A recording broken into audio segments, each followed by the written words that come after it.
The Human Genome Project finished its mapping in 2003. 21 years later, that same research is being used in many different fields of medicine.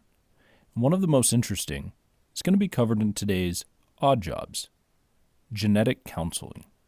Yeah, the goal of identifying an increased risk for something like cancer is that there may be opportunities for us to intervene and counteract that risk.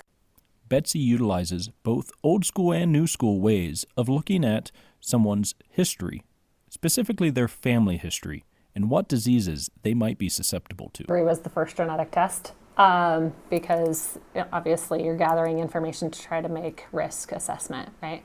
So before we had even testing available, gathering family history was a way to try to assess somebody's risk for getting certain health conditions. Many people are surprised to find out that they may have genetic issues to look into. Blood draws allow for genetic sequencing. That information is then taken back to Betsy, where she can interpret the data with each one of her clients. So when we suspect that cancer in a family has a genetic component, doing genetic testing is the way we go about proving that. While many people wouldn't want to hear about a potential death sentence or other medical issues that they have, many are actually quite relieved.